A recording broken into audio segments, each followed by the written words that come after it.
Hello, this is Mr. Parvaiz with Henrico High School, and this is Circular Motion Lesson 2. So we're looking at an object that's traveling in a horizontal circle.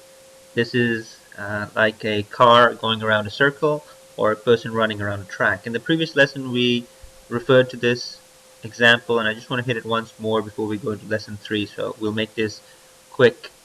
So basically what you're looking at right here is you're looking at a horizontal circle. So you're looking at it from a bird's eye view from above, and this is an object. Let's say this is a car going around a circle. Right here is the same example, but you're looking at the car from side view. So just keep in mind, this is the top view. You're looking at it from a bird's eye view. This is the side view. So what you have here is a car that's going around in a circle, and let's say it's going to go in a counterclockwise direction. So you have the car at this point, and the velocity is pointing tangent to the circle. And then the car moves to another location, and then it keeps going around the track. And I will go ahead and draw the velocity vectors also at the same time. Now the speed may not be changing, so that's why it's called uniform circular motion, because the speed isn't changing. But however, remember the velocity is changing, because even if the magnitude of the velocity is not changing, the direction of the velocity is changing. So the velocity is changing. And the velocity vector, as you can notice, the direction is constantly changing as the object goes around the circle. And the reason why it's changing is because there is an acceleration that's pulling it in. There is a force that's also pulling the object back into the circle, that's preventing the object from leaving the circle. So there's this constant force that is pulling the object back into the circle and preventing the object from leaving the circle. And if this force was not present, if this green vector was not present, then the object wouldn't come back into the circle, and it would continue to go in the direction of this velocity vector that is tangent to the curve. So then that means the object would leave the circular path and exit the curve. But if there is this force present, it will keep bringing the object back into the circle. And if we're talking about a car going around a circle, then the centripetal force, this green vector, is due to the force of friction. So the centripetal force and the centripetal acceleration are always pointing towards the center. And in this particular case, the centripetal force and the centripetal acceleration are due to the force of friction, because that's the force that is preventing the object from leaving the circle. So that means that's the force that is pushing the object back into the circle. So right here, the red vector are your velocity vectors.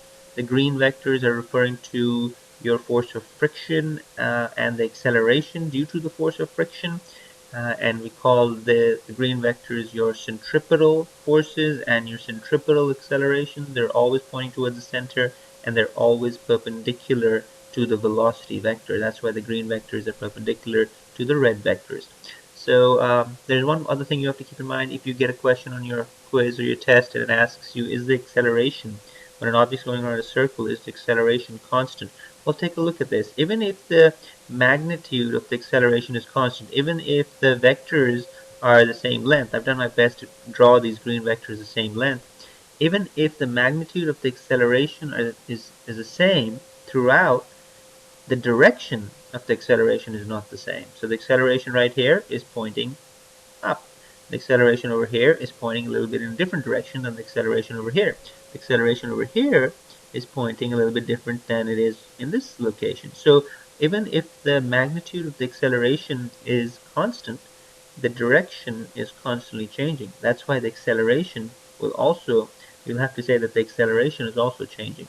So a couple of things. When an object is going around a circle at a constant speed, its speed is remaining constant, its velocity is changing, and its acceleration is also changing, because the direction of the velocity is changing, the direction of the acceleration are also changing. From a side view, if you look at the object, keep in mind that the orange vector is representing the force of gravity, and we know the force of gravity is m times g, so this is m times g. And then of course, if the force of gravity is trying to push the object down and the object doesn't go down, that means the ground is preventing it from going down. That means the normal force is upwards, and this normal force is going to be the same strength as the force of gravity, so the normal force is also going to equal m times g. So hopefully all of this is useful. I haven't written down anything on the screen because I've just described everything. Hopefully if you can pause the video and write down your own notes. You label each vector the way I've described it, and That'll make it easier for you in the next step. The next step says how do you use this information to calculate the maximum speed you can go around a circle and still maintain, stay on that circle and don't exit the circle. So what's, if you were a car driver, what's the maximum speed you could travel at and still stay in that circle and not leave the circle and hit some side wall that is outside the circle or have an accident by leaving the circle. So I'm going to show you how to calculate that. It's very straightforward. You first have to come to the realization that in this particular example, the force of friction was the force that was pulling you back in towards the center of the circle. So you'll have to say that my force of friction was my centripetal force. So that's where we're going to start off with, because ask yourself, what's the force that's preventing you from leaving the circle? Whatever force is preventing you from leaving the circle is the force that is pulling you back into the circle. And that's the force that is called the centripetal force. So in this case, it was a race car driver around a track, and the same thing would apply for a runner who's running around a track, and the force of friction is going to be equal to my centripetal force. And the equation for the force of friction is coefficient times the normal, and the centripetal force equation, as we've done before, is mv squared over r. Now, from a side view, when you looked at it, the normal force is the same as the force of gravity. On a flat surface, that'll always be the case. If it wasn't a flat surface and there was an incline, then the normal is equals to the y component of the force of gravity, and this would be mg cosine theta. But on a flat surface, the normal is equals to the force of gravity, and you'll notice this will cause so it's mv squared over r. The square is with the v. You'll notice the m's are going to cancel out, and when the m's cancel out, I'm going to go over here to the side, you're going to get mu g equals v squared over r.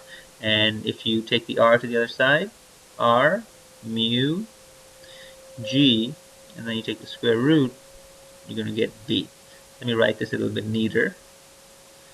Let me do that again. So the r comes around, so it's r mu g, and then you have to take the square root to get rid of the square sign. So this over here is the equation to calculate the maximum speed you can travel around a circle and still stay within that circle. The r is the radius of the circle, mu is the coefficient of friction, g is the acceleration of gravity, 9.8. Plug them in, take the product, and take the square root. You're going to get the velocity in meters per second, the maximum velocity you can travel at and still maintain on that circle.